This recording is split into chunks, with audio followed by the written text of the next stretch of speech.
That day seems to me exactly as it was yesterday. My name is Jenna, and that day permanently impacted my life even though I was just 5 years old. Dad left Mom and me by ourselves in our suburban house after another business trip. I heard the doorbell ring while still in the living room playing with my dolls. Mom hurried to respond, her face ablaze with recognition at who was there. Her voice shaking with enthusiasm, she advised, "Jenna, honey, go to your room and play." I did as advised, but curiosity won me over. Peering around the corner, I saw a tall man I couldn't identify. Mom was packing clothing into a suitcase and moving quicker than I had ever seen her do. She zipped her bag and went to the door. Confused and terrified, I came out from under cover. "Mommy, where are you headed?" Not really meeting my eyes, she continued, "I have to go away for a while, sweetie. Be a decent girl for Daddy, okay?" She was also gone exactly like that. No hug, no kiss farewell, only the sound of a car engine beginning and then disappearing into the distance. She did not come back when I stood there staring at the locked door. The house felt smaller and less occupied than it had ever done. I felt more terrified as evening descended. Though I was too short to reach the switches, I tried to turn on the lights. I started to weep as the gloom closed in around me. "Mommy, Daddy," over and over I cried, but nobody showed up. Not sure how many days went by. I was hungry and thirsty, and the blackness looked to be alive, full of monsters just ready to seize me. I sobbed till I had no more tears, then shuddered in a corner. I heard voices outside at last. Mrs. Johnson, our neighbor, was in conversation with someone.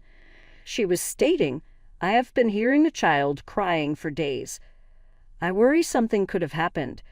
The house was crowded with people, policemen, neighbors, and ultimately my dad, when the door exploded open. "Jenna," he sobbed, grabbing me up in his arms. "Oh God, Jenna, I am so sorry." I reached for him, relievedly crying. I noticed a policeman carrying a piece of paper over his shoulder. "Mr. Anderson," he added earnestly, "you ought to read this." Dad put me down softly and noted it. His face flattened as he read it. Suddenly he seemed older, as though he had aged years in a few brief seconds. "She's gone," he said in whispers. "Linda has disappeared. She said us farewell." The next few weeks melted together. To be with me, Dad missed work. Relatives, acquaintances, and a nice woman Dad mentioned as a child psychologist visited us in great numbers. "Jenna has gone through a traumatic event," the psychologist said to Dad. "After what happened, she is normal in having some fears and anxieties. And lad, did I have anxiety. I needed a light on to fall asleep. The dark scared me, and every time Dad had to leave, I fretted, fearing he wouldn't return either.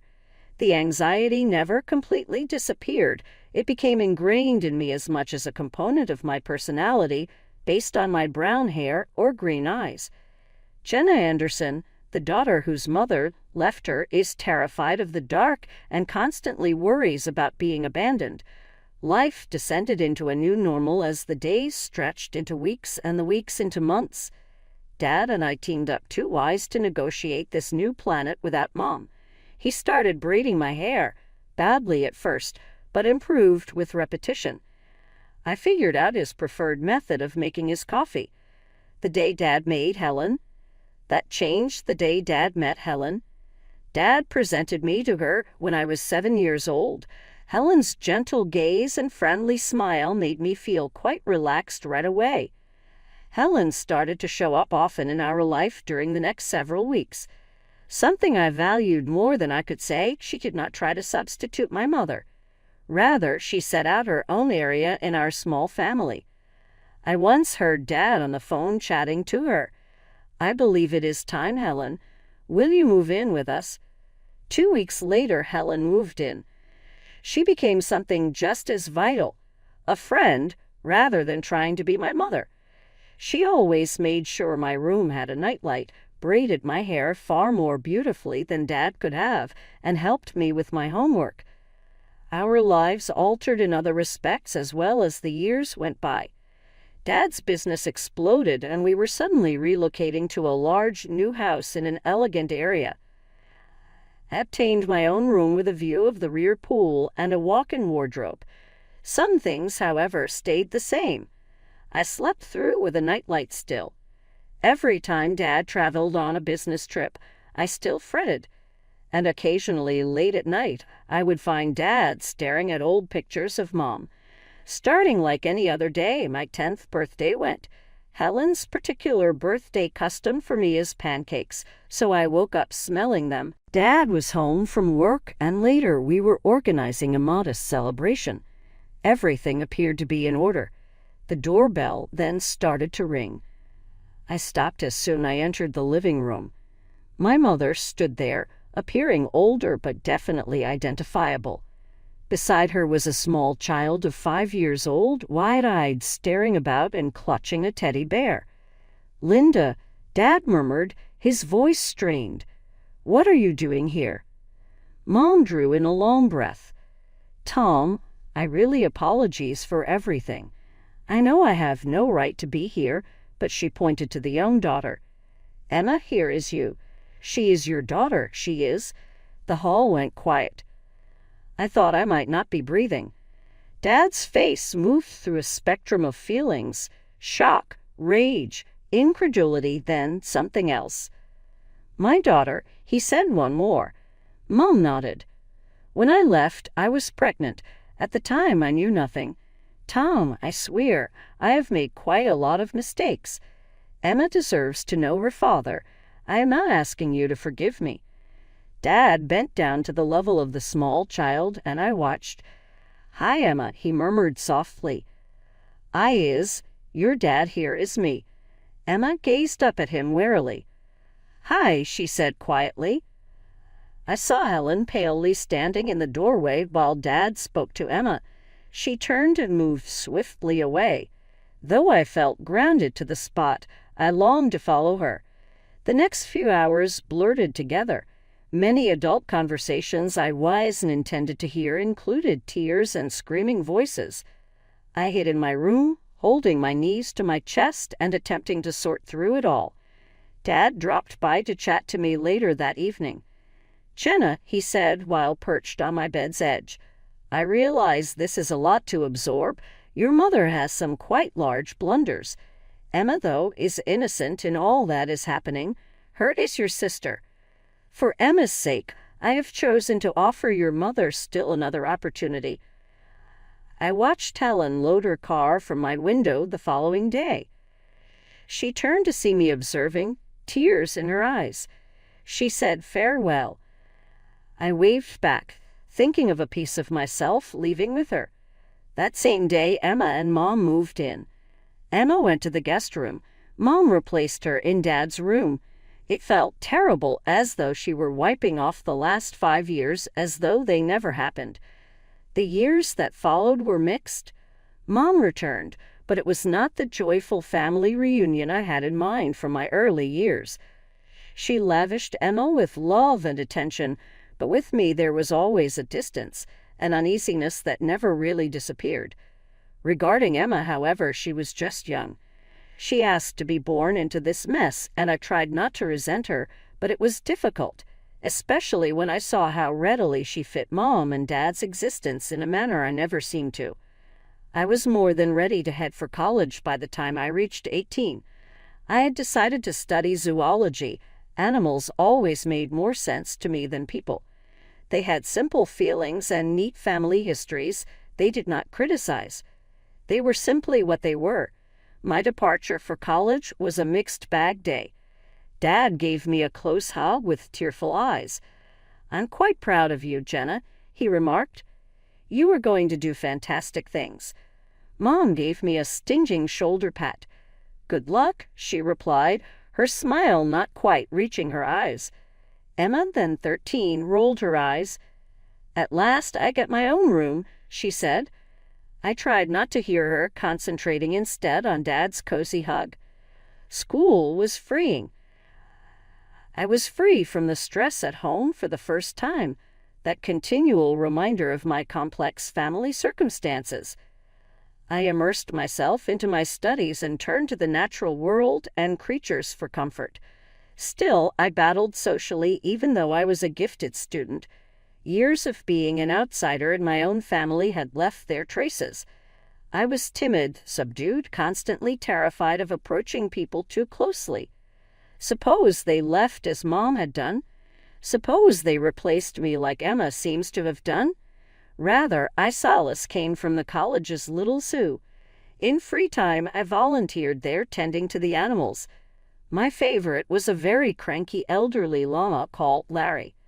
Though he seemed to tolerate me, he disliked most people.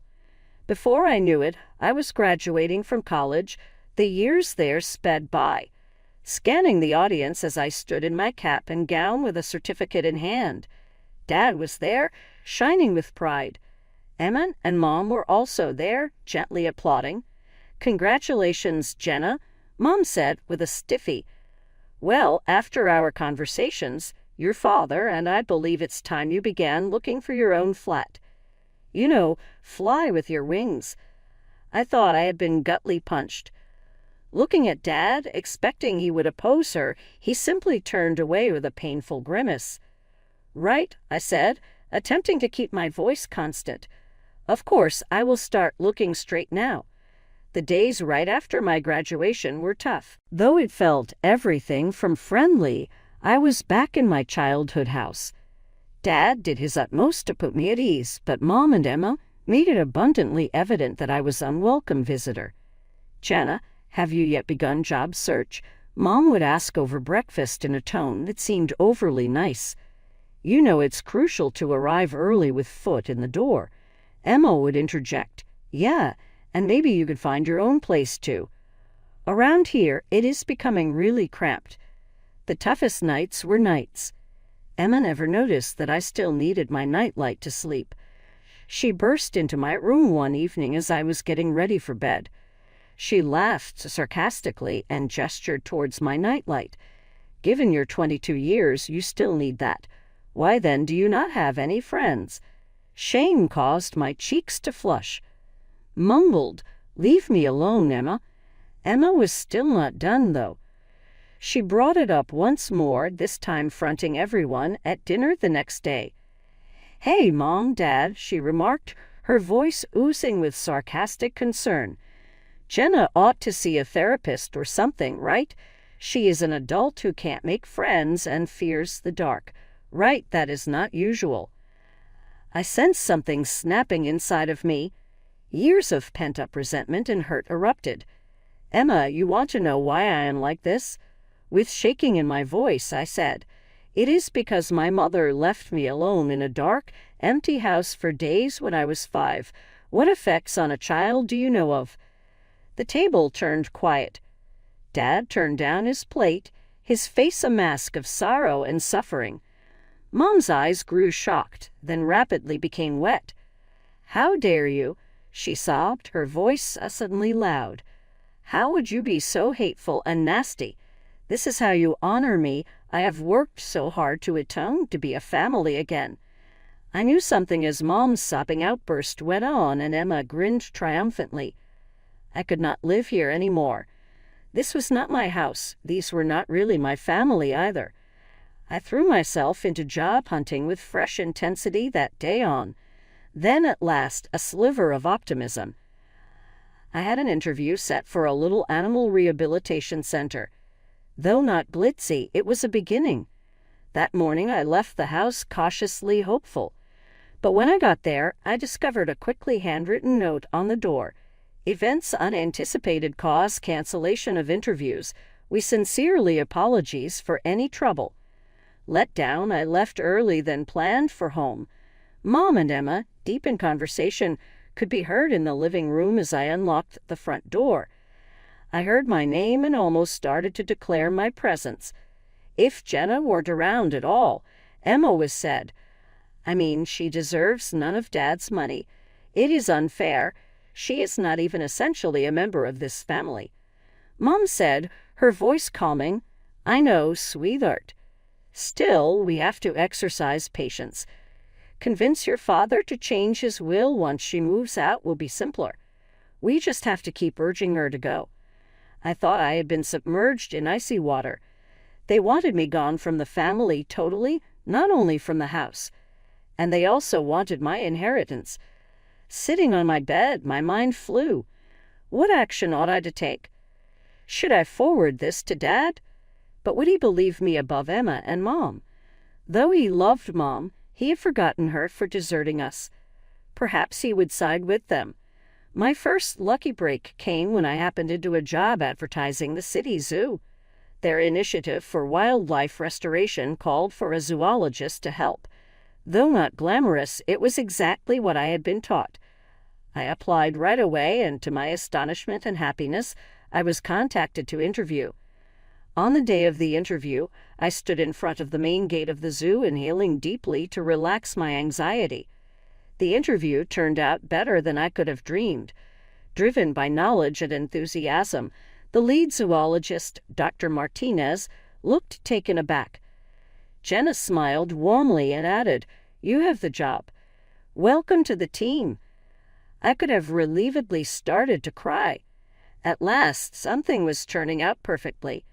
Working at the zoo exceeded all I had hoped for and more. My days were spent tending to wounded animals, teaching guests about environmental preservation, and even helping with research projects. Using the money I saved, I could rent my small flat and would go back there in the evenings. I started joining internet forums for animal lovers and those with same interests in order to fight the loneliness. I ran across Jake in there. From the same city, Jake shared my passion of animals and had a terrible sense of humor that made me laugh, even on my hardest days. We began talking often, exchanging tales about our daily lives and debating everything from the most recent environmental initiatives to our preferred novels. Jake asked one day that we trade pictures. I emailed him a recent picture of me at the zoo using shaky hands. He followed with a picture of himself. My heart skipped a beat at his friendly grin and gentle eyes.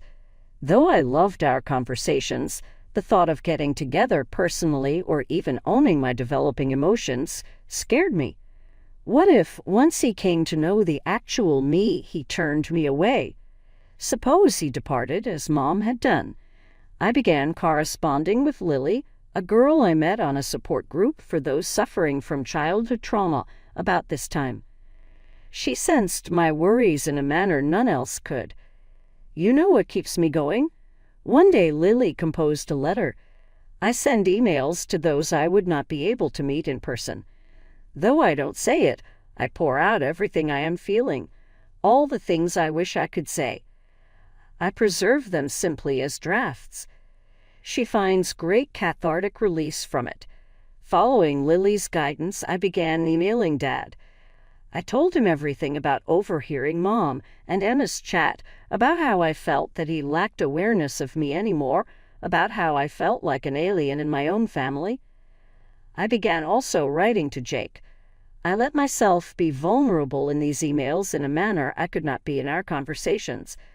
"Jake," I wrote, "I'm scared, but I think I'm falling for you. Letting anyone get near to me makes me afraid. I fear being hurt once more." These emails, too, stayed unsent, my emotions buried under the protection of my drafts folder. Dad answered sporadically, his voice a mix of uncertainty and concern. "Jenna, honey," he would ask, "why not come over for dinner this weekend? We are missed." Every time I would invent a justification. Apologetic, "Dad, I have a major project under progress at work," or "this week I'm not feeling good, perhaps next time." That Saturday afternoon was just another. I heard my name called while shopping for the basics in the mall. "Is that Jenna, then?" Turning around, Helen, my erstwhile stepmother, was there. She seemed older, but her gentle eyes were exactly the same. Years of separation were vanishing in an instant. Before I knew it, we were hugging. It was then that I saw the small lad staring up at us attentively next to her. "This is Mike, my nephew," Helen said, gently combing the lad's hair. "Right now I am raising him. Last year, my sister passed away. Helen updated me over coffee on her life following her and Dad's divorce. She had been living alone until Mike's sister passed away. Mike was now looking after her. After that, we began to get together regularly, sometimes just the two of us, occasionally with Mike. Helen phoned one day and desperately wanted to look after Mike that evening. Mike came to my flat carrying a rucksack. I could hear him tapping away on my laptop in the living room as I started supper in my small kitchen. I promised him he could play games once his homework was done. Mike looked guilty and his face was pale when I stepped out of the kitchen carrying 2 plates of spaghetti. With shaking voice, "Jenna," he began, "I did something bad. Curious, I looked through your drafts folder and sent all of these emails. I'm really sorry. The planet seemed to be leaning on its axis. Those emails, my inner thoughts, my strongest emotions, sent to Dad, to Jake. I felt as though I was not breathing. That evening, my mind racing, Mike left and I lay in bed. Dad's perspective would be what? And Jake, my God. My phone pinged with a message alert. From Jake, but I couldn't get myself to read it. Suppose he found my emotions repulsive. Suppose he never desired to talk to me once more. That night I hardly slept, wriggling and turning while visualizing all the worst-case situations. A few days later, my phone rang. Dad, was it? "Jenna," he remarked with a sobering tone. "We have to chat. Could you perhaps meet me in the cafe next to your former high school?" Sitting opposite Dad in the little cafe, my heart hammered. He appeared worn out, lines on his face that I had not before observed. "I got your emails," he remarked softly. "Jenna, I had no idea you were feeling this way about your mother, about Emma, about everything." I could not meet his eyes. Shame and wariness battled inside me. Dad gently but firmly responded, "Jenna, look at me." Startled to find tears in his eyes, I raised my head. "More than everything in this life, I love you." "Apologies, I made you feel as though you were not very important to me. That is never exactly what I meant. About Mom's return, about Emma, about how I'd been pushed aside and forgotten, we spoke for hours, really, in a manner we hadn't in years." Dad listened very carefully, sometimes blotting away a tear. At last he got to his feet. "I need some time to absorb all this," he stated. "But Jenna, we will work this out, you and me.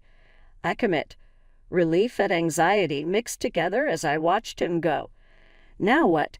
But my phone rang once again, so I had not much time to think about it. Jake it was. "Jenna," he continued, his tone friendly. "After reading your email, I feel the same way. Though I have been too afraid to say it, you really are great. Are you game for a coffee meeting?" My heart took off. "Yes," I answered, surprised by how consistent my voice sounded. "I would love to." I ran across Jake at a little coffee shop the following day. In person, he was much more attractive, and his friendly grin calmed me right away. We discussed our dreams, our worries, our pasts for hours.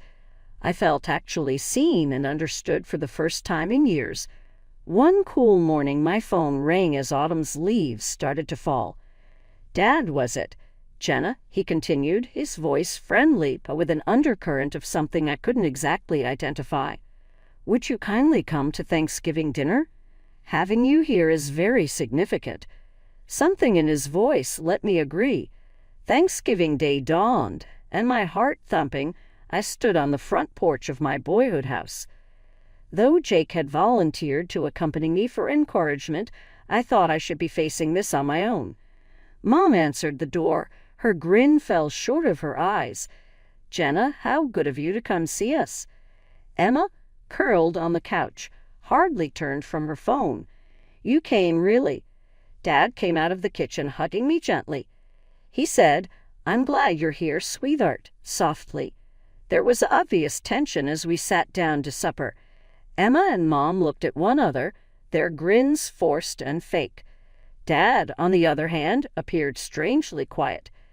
Dad cleared his voice just as Mom started to present the turkey. "We should talk about something before we start." Reaching down to his chair, he retrieved a big manila envelope. Dad started gathering records and arranging them on the table. "Linda, Emma, I investigated as I knew for a while things wasn't quite right." He put up a bank statement. "First, I found fairly significant withdrawals from our accounts that I did not make." The face of Mom turned white. Emma now thought her plate was really fascinating. Dad then started bringing out still another document. "I paid Linda a private investigator. He sent pictures of your meetings with a certain gentleman at the Rosewood Hotel." Mom gasped as her palm shot to her mouth.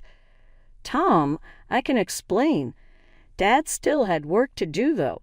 His hand shaking slightly, he withdrew one last document. "And at last I underwent a DNA test.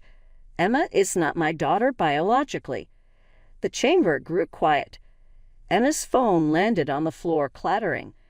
Mom gave the impression of perhaps passing out.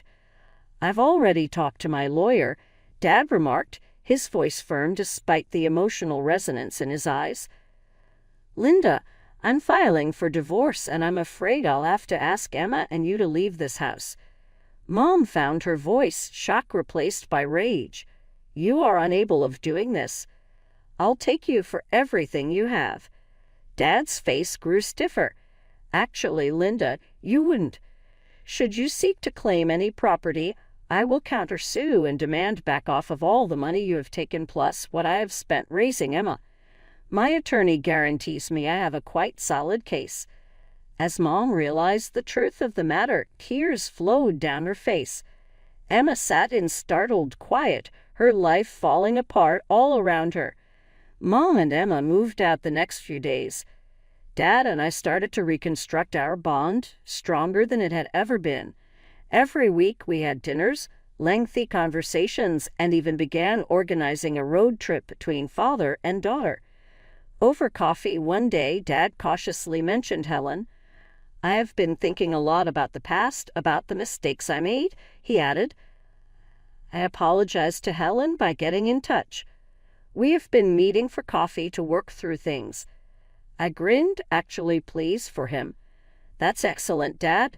Helen is a really remarkable woman." For myself, things with Jake were turning out better than I could have ever dreamed. He was understanding of my worries and insecurities, gentle and tolerant. I was beginning to get through my problems in therapy with his help.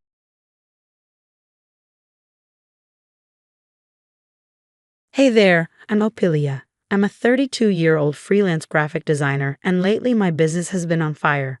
I've been riding high on a success and couldn't be more thrilled with how my career is shaping up. Or so I thought. I've been married to Eric for 5 years now. He's a charming real estate agent, always saying the right thing. We met at a friend's barbecue, and sparks flew from the start. His family welcomed me with open arms, especially his dad, George. I thought I'd hit the in-law jackpot. "Opilia, darling, you're the daughter I never had," George would say, patting my hand at family dinners. I'd beam with pride, feeling like I truly belonged. My home office is my sanctuary, the place where all the magic happens. I've poured my heart into creating it, from the ergonomic chair to the state-of-the-art computer setup. "Your office is amazing, babe," Eric would say, leaning against the doorframe. "You've really outdone yourself." I'd smile, feeling on top of the world.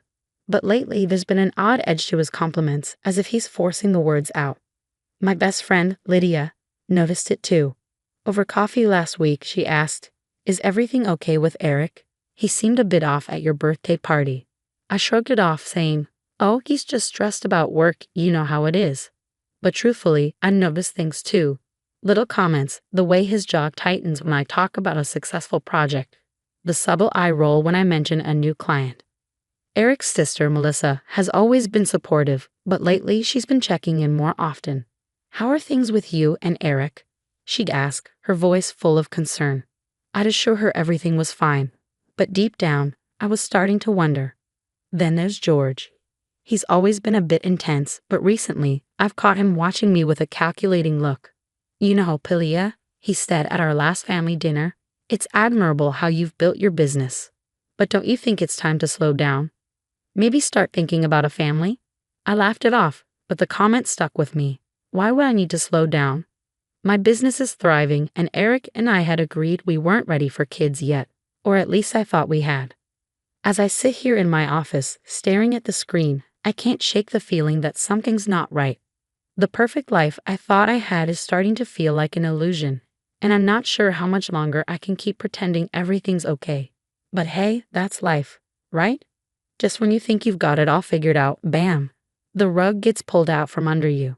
Stay tuned because this story is just getting started. I couldn't believe my ears. There I was, standing frozen in the hallway, listening to my husband and father-in-law plotting to destroy everything I'd worked so hard for. Dad, we need to do something about Opilia's office. Eric's voice drifted from the living room. Her success, it's too much. George's reply made my blood run cold. Don't worry, son. I've got a plan. We'll stage a little accident. A burst pipe maybe. Water damage can be so destructive. I clamped my hand over my mouth to keep from gasping. My mind raced, replaying every interaction I had with them over the past few months. Suddenly, everything clicked into place. The time Eric accidentally spilled coffee on my laptop. The way George always seemed to interrupt during important client calls. It wasn't just coincidence or bad luck, it was deliberate. I stumbled back to my office, locking the door behind me. My hands shook as I dialed Lydia's number. Lydia, I need you. Can you come over? An hour later, we sat in a coffee shop far from my house. I spilled everything. Oh my God, Opilia, Lydia's eyes were wide with shock. You need to get out of there. I shook my head. I can't just leave. Everything I've worked for is in that house, in that office. Then you need to gather evidence, Lydia said firmly. You can't let them get away with this. She was right, of course. But the thought of going back, of pretending everything was normal, made me sick to my stomach. Remember last Christmas? I said, my voice barely above a whisper, when Eric told everyone at dinner that I was thinking of quitting freelancing to start a family. Lydia nodded. I remember. I never said that. He just made it up. And when I confronted him later, he said he was just helping me save face because my business was struggling. But your business was doing great, Lydia frowned. Exactly. It's like he's been trying to undermine me all along. I didn't want to see it. Lydia reached across the table, squeezing my hand. Listen, my cousin Sarah is a detective. Let me give her a call. She might be able to help. An hour later, Detective Sarah Chin joined us. Her no-nonsense attitude was exactly what I needed. Opilia, what they're planning is a crime, Sarah said, her dark eyes serious. But we need solid evidence. Are you willing to play along for a bit to get that evidence? I took a deep breath. The thought of going back, of pretending everything was fine, made my skin crawl. But what choice did I have? I'll do it, I said, my voice steadier than I felt. I'll get the evidence we need. Sarah nodded approvingly. Good. We'll set up hidden cameras and voice recorders. But be careful. Don't confront them until we have everything. As I left the coffee shop, my mind was spinning. How had my life turned into this nightmare? Beneath the fear and betrayal, though, I felt something stronger. Determination. They thought they could break me and destroy everything I'd built. Well, they had another thing coming. I straightened my shoulders and headed home. It was time to turn the tables on Eric and George. If they wanted to play games, fine, but they were about to find out that I played to win. The next few weeks were like living in a spy movie. Detective Sarah hooked me up with high-tech gear, tiny cameras and voice recorders I strategically placed around the house. My home office turned into a surveillance hub, and I felt like a secret agent every time I walked in. Hey babe, working late again? Eric would ask, his voice dripping with fake concern. I'd smile sweetly. Just wrapping up a project. Don't wait up. Little did he know I was combing through hours of footage and audio, piecing together their sinister plan. And as it turned out, I uncovered far more than I bargained for. One night, I overheard a phone call that made my stomach twist. Jessica, baby, I'll see you tomorrow. Opilia thinks I'm at a client meeting. My husband was cheating on me with Jessica, his perky blonde coworker. I wanted to scream, to confront him right then and there, but I knew I had to keep my cool. This was just another piece of evidence in the growing case against him. As I dug deeper, I stumbled upon something even more shocking. George, my oh-so-perfect father-in-law, had a hidden past of fraud and tax evasion. I found old documents and emails pointing to a tangled web of financial deceit that made my head spin. I worked tirelessly, backing up all my files and moving my most valuable equipment to a storage unit. There was no way I was letting them destroy my livelihood. But keeping up the act was taking a toll. Eric began giving me suspicious looks, probably wondering why I wasn't panicking about my so-called upcoming accident. "You seem different lately," he remarked one morning over breakfast, his eyes narrowing. I shrugged, trying to stay casual. "Just focused on work. You know how it is." I needed an ally, someone on the inside. That's when I turned to Melissa, Eric's sister. I'd always liked her, and I had a gut feeling she wasn't on board with her family's toxic behavior. We met at a cafe, far from prying eyes. "Melissa, I need to tell you something, and it's going to sound crazy." I told her everything, the plot, the affair, George's shady past. To my relief, Melissa believed me. I always knew Dad was manipulative, but this, she shook her head, clearly disturbed. "I'm so sorry, Ophelia. What can I do to help?" Together, we formulated a plan. Melissa would play dumb, feeding me information from family gatherings I conveniently couldn't attend. The night before the planned accident, I was a bundle of nerves. I triple-checked the cameras and recorders, making sure everything was in place. "You okay, hun?" Eric asked, his hand on my shoulder, sending a wave of revulsion through me. "You seem tense." I forced a smile. "Just a big deadline tomorrow. I'm going to turn in early." As I lay in bed, pretending to sleep, I heard Eric moving around downstairs, probably setting up for tomorrow's flood. Little did he know, I had a few surprises of my own planned. I thought about everything I'd uncovered, the betrayal, the lies, the years of manipulation. Part of me was heartbroken, but an even bigger part was furious. They thought they could break me, destroy everything I built. They were in for a rude awakening. Tomorrow, Eric and George would spring their trap, but I'd be ready. And when the dust settled, they'd realize they'd messed with the wrong woman. As I drifted off to sleep, a small smile played on my lips. Tomorrow was going to be one hell of a day. I woke up early, my heart pounding. Today was the day. I heard Eric leave for work, or so he thought. I knew he and George would be back soon to execute their plan. Sure enough, an hour later, I heard them enter the house. I stayed in my bedroom, watching the live feed from the hidden cameras on my laptop. They were in my office, fiddling with the pipes under the sink. "Oops," George said, his voice dripping with mock concern as water started gushing out. "Looks like we have a problem here." I waited until the water was ankle-deep before making my move. I stormed into the office, feigning shock. "What the hell is going on here?" Eric spun around, his face a mask of fox worry. "Ophelia, thank God you're here. The pipe just burst." I crossed my arms. "Cut the crap, Eric. I know exactly what you're doing." Their faces fell as I pulled out my phone, playing a video of them plotting the entire scheme. You've been spying on us?" Eric stammered. "No, I've been protecting myself from your sick games," I snapped back. George stepped forward, trying to calm the situation. "Now, Ophelia, let's not overreact." "Overreact?" I laughed bitterly. "You mean like planning to destroy someone's career? Or maybe cheating on your wife, Eric?" Eric's face went pale. I don't know what you're talking about." "Save it. I know about Jessica." Just then, Melissa burst in, clutching a folder. "I've got it, Ophelia." George's eyes widened. "Melissa, what are you doing here?" She glared at her father. "Doing the right thing for once. Here's all the evidence of your fraudulent business practices, Dad." As if on cue, Detective Chen walked in, flanked by 2 officers. "George Thompson, we've been investigating you for months. You're under arrest for fraud and tax evasion." Eric fell to his knees, begging. "Ophelia, please, I'm sorry. I'll change, I promise." I looked at him, feeling nothing but disgust. "Save your breath, Eric. We're done. I want a divorce." The next few months were a whirlwind. With all the evidence I'd gathered, my lawyers secured a very favorable divorce settlement. George's arrest made headlines, and his business partners quickly distanced themselves, leading to his financial ruin. Eric, tainted by association with his father's crimes, lost his job. Last I heard, he was working as a cashier at a gas station. 1 year later, I stood on a stage accepting an award for Innovative Small Business of the Year. My design company hadn't just survived, it had thrived. I looked out at the audience, seeing Melissa and Lydia cheering me on. They'd been my rocks through everything. This award, I said into the microphone, is for everyone who's ever been underestimated, manipulated, or held back.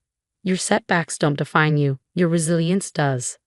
As applause filled the room, I felt a sense of peace wash over me. The past year had been tough, but I'd come out stronger. I learned who my true friends were, and more importantly, I learned just how strong I could be. Walking off the stage, I smiled to myself. Eric and George thought they could break me. Instead, they made me unbreakable.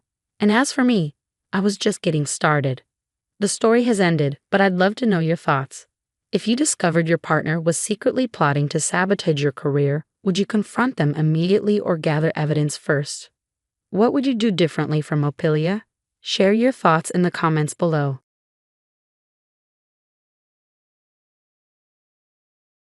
Hey everyone, I'm Harper.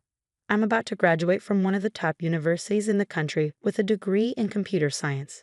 It's been a crazy journey, and I'm proud of how far I've come. But if I'm being real, my family life is complicated. My parents split when I was a kid, and after that, my dad's side of the family pretty much disappeared. That includes my Uncle Robert.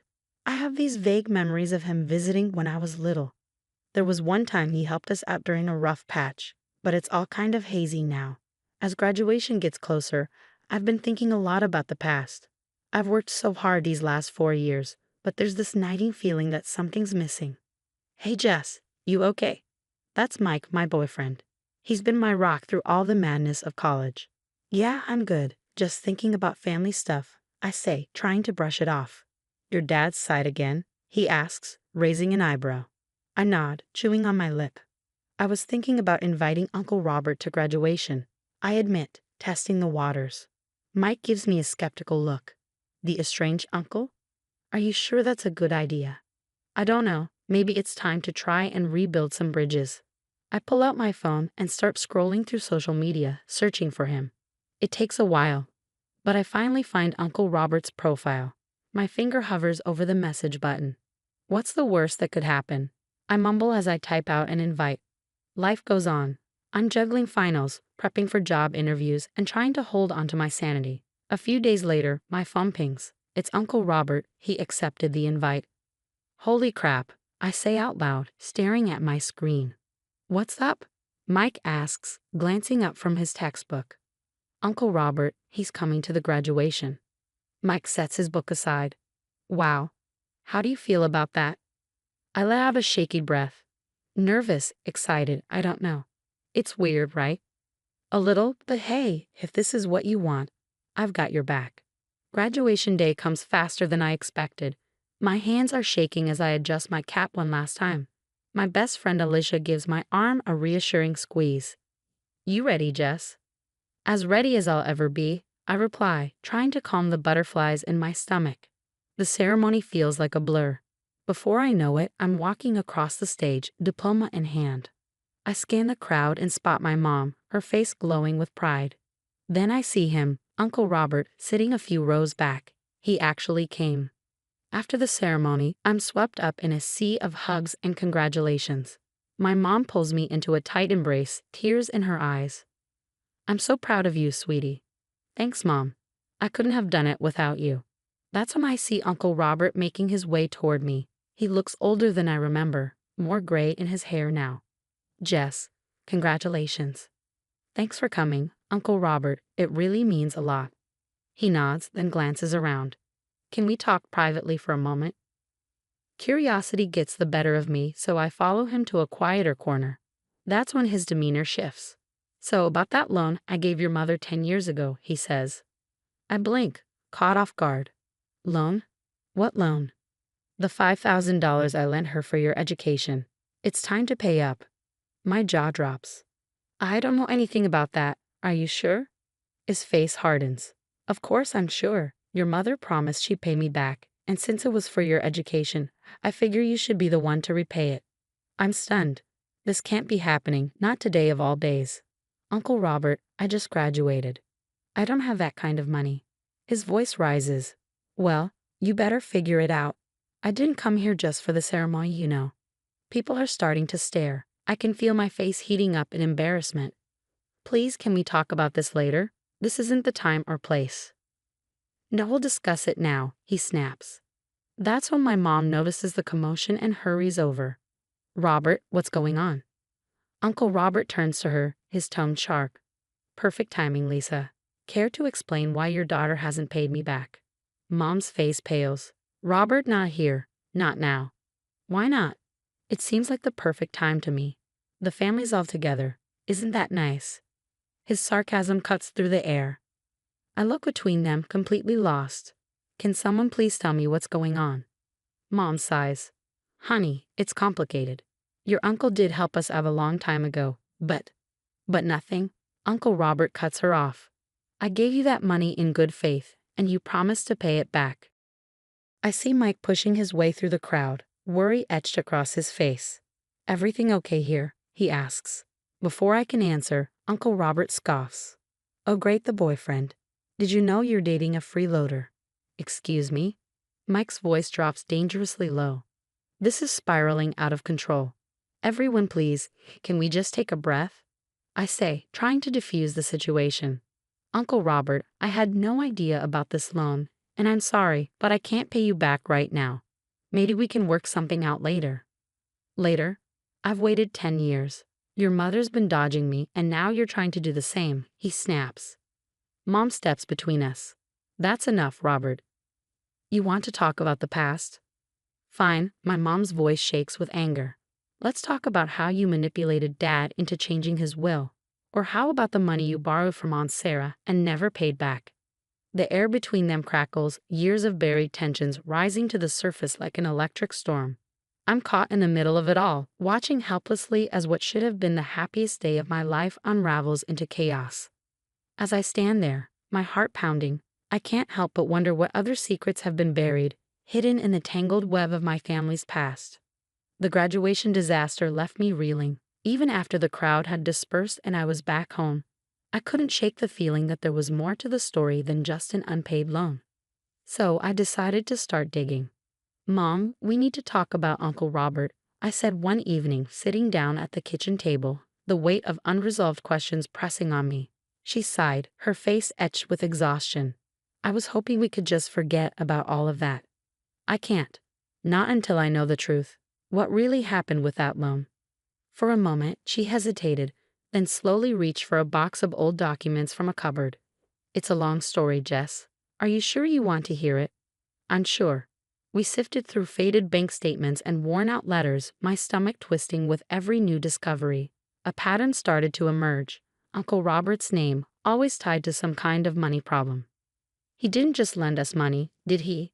I asked, feeling the weight of realization settle in.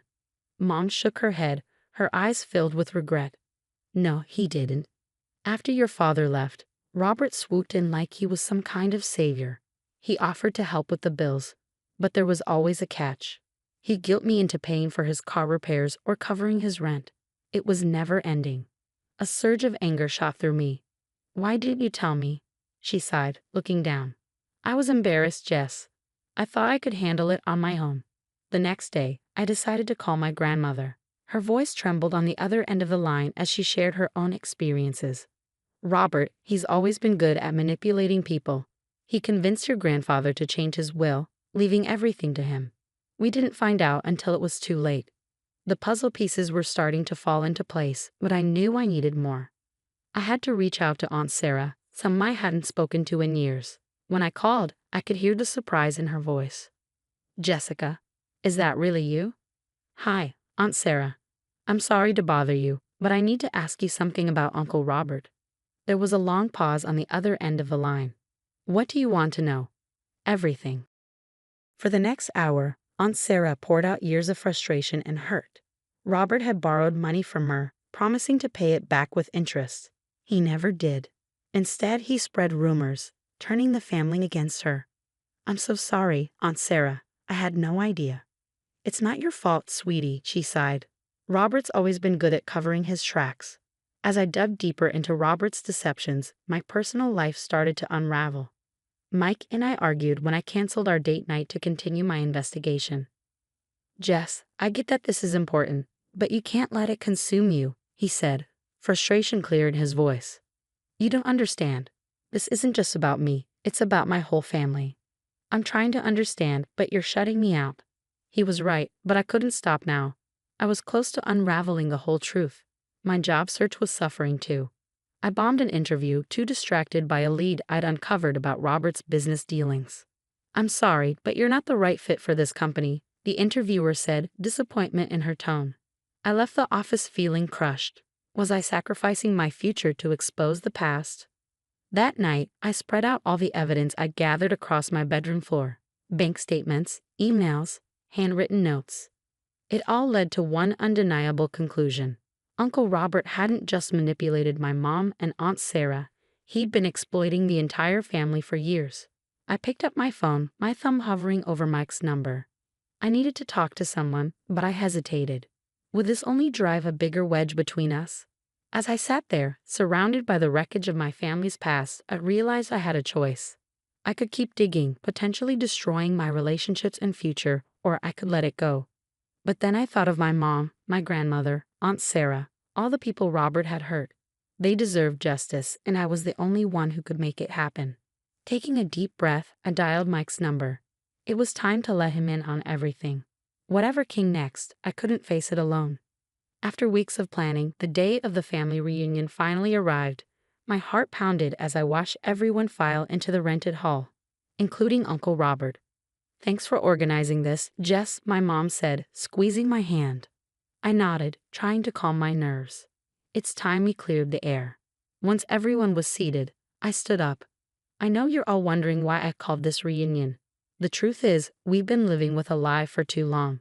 I pulled out a projector and began presenting the evidence. Bank statements, emails, recorded conversations, all pointing to Robert's years of manipulation and fraud. You little snake, Robert shouted, jumping to his feet. How dare you? But his protests were drowned out as other family members started speaking up. He borrowed $10,000 from me and never paid it back, Cousin Tom revealed. He spread rumors about me to cover up his own theft, Aunt Sarah added. As Robert's facade crumbled, the family united against him. The decision to cut ties was unanimous. Unexpectedly, my investigation caught the attention of a corporate security firm. Impressed by my persistence and skill, they offered me a job in fraud detection. Months later, I was thriving in my new career, and my family was closer than ever, healing old wounds. Then, the news broke. Robert was facing charges for tax evasion and fraud in his business dealings. Karma's a bee, huh? Mike said, showing me the article. I smiled, feeling a weight lift off my shoulders. Justice had been served without us having to lift a finger. As I reflected on everything that had happened, I realized the importance of standing up to toxic people and the power of truth. My future was no longer shadowed by Robert's manipulation. Ready for dinner with the family? Mike asked, grabbing his keys. I nodded, grateful for the stronger, more honest relationships we've built. More than ready. Let's go. The story ends here. What would you have done in Jessica's shoes? Would you have exposed Uncle Robert or kept the family secrets buried? Share your thoughts in the comments.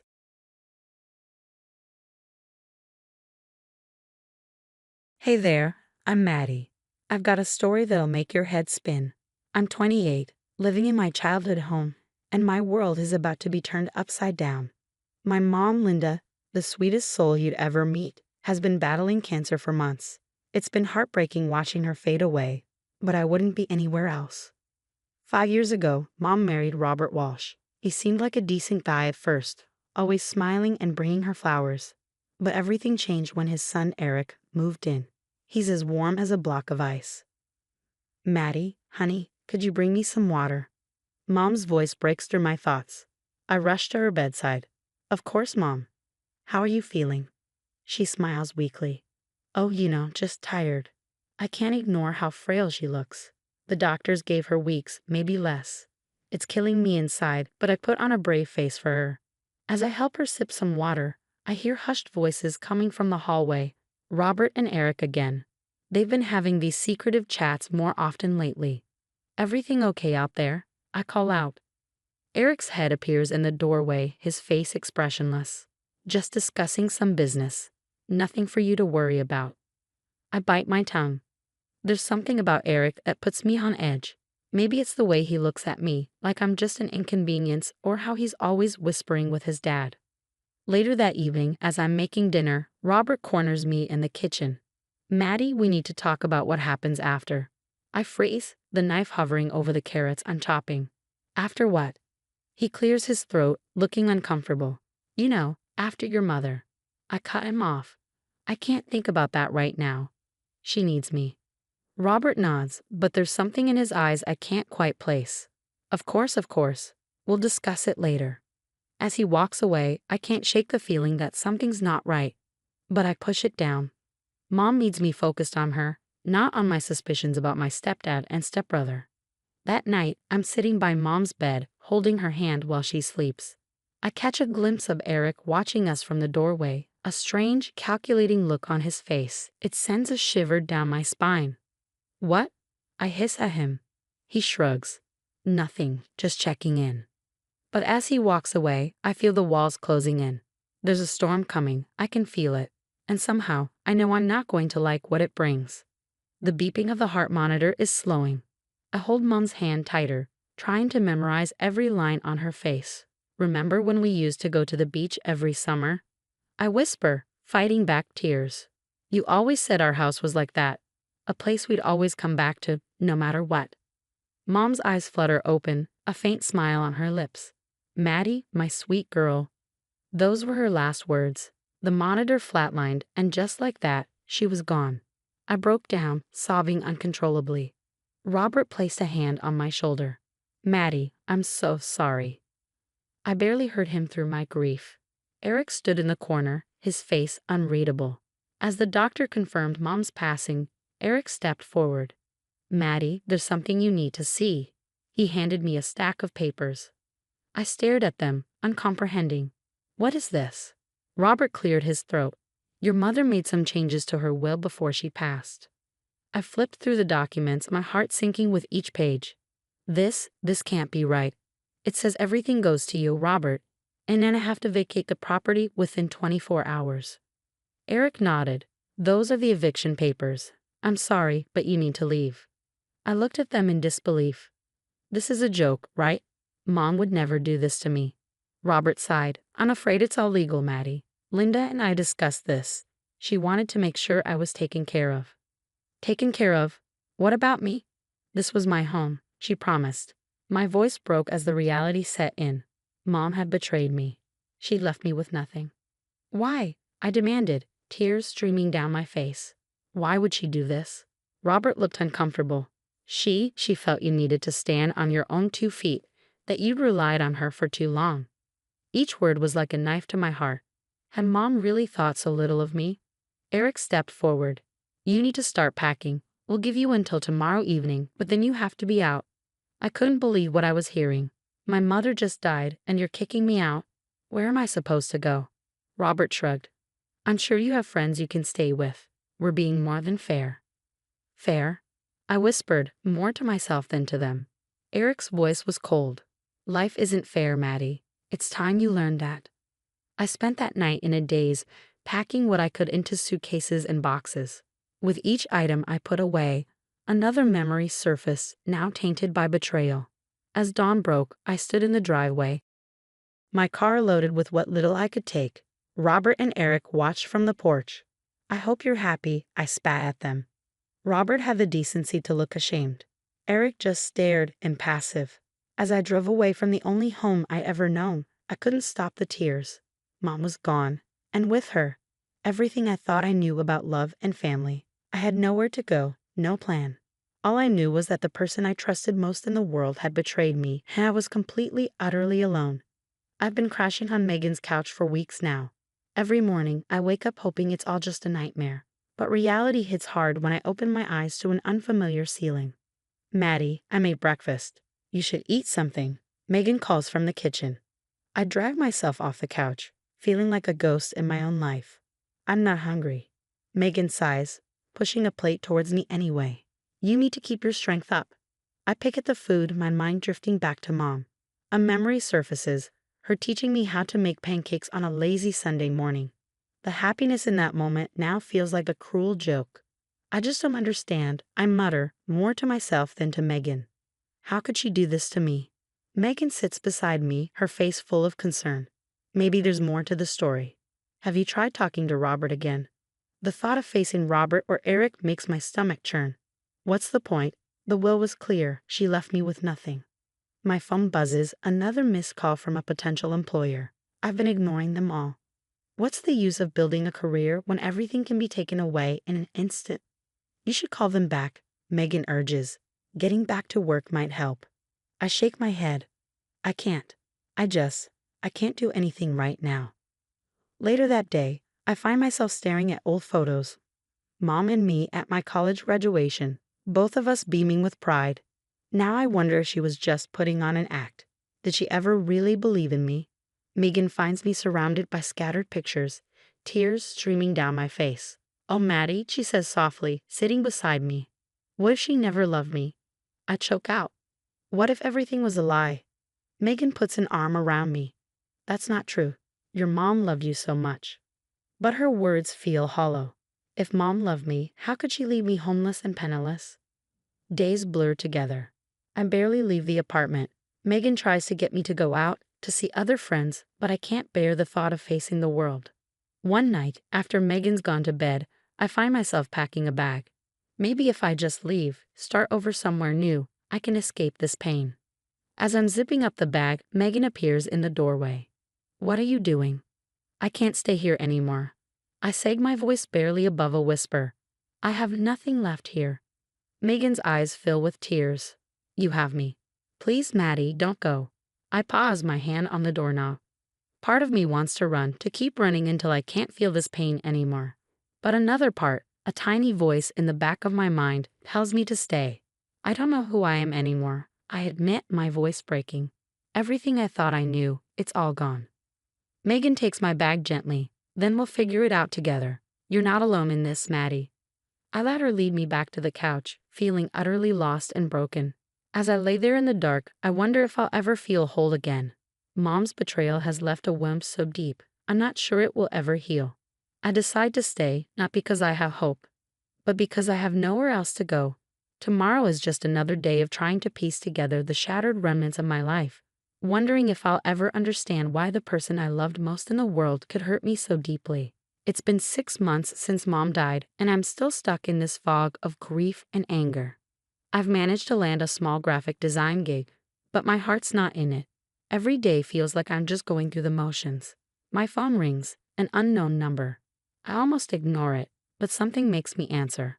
Hello, is this Maddie Thompson? It's James Carlson, Robert's old business partner. My heart races. What do you want? We need to talk. It's about your mother's will. I meet James at a coffee shop, my stomach in knots. He looks nervous as he slides a folder across the table.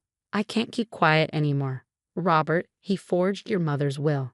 I stare at him, uncomprehending. What? I saw him do it. He and Eric, they faked Linda's signature. My world tilts on its axis. No, that's not possible. James pushes the folder towards me. I have proof. Bank statements, emails. Your mother never betrayed you, Maddie. I flip through the documents, my hands shaking. It's all there. Evidence of Robert and Eric's deceit. Tears stream down my face, but this time they're tears of relief mixed with renewed grief. Why are you telling me this now? I ask. James looks down, ashamed. I was scared, but I couldn't live with the guilt anymore. The next few weeks are a whirlwind. I contact the authorities and they launch an investigation. Detectives interview me, James, even Megan. They comb through financial records and computer files. Finally, I get the call. We have enough evidence to arrest Robert and Eric Walsh for fraud and forgery. I watch from my car as they're led out of my childhood home in handcuffs. Robert looks defeated, but Eric glares at me with pure hatred.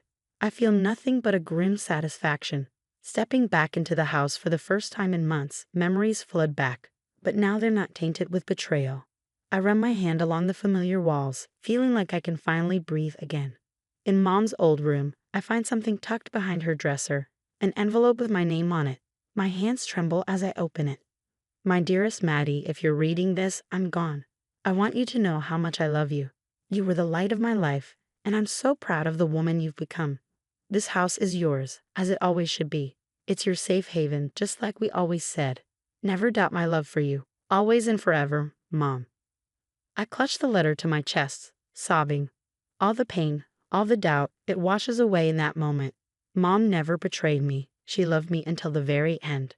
In the following months, I start to rebuild my life.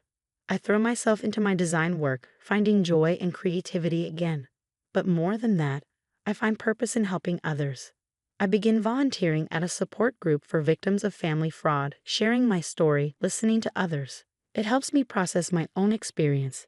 Each meeting, I feel a little stronger, a little more whole. One evening, as I'm leaving a session, a young woman approaches me. Your story, it gave me hope. Thank you. I smile, feeling a warmth I haven't felt in months. We're all in this together.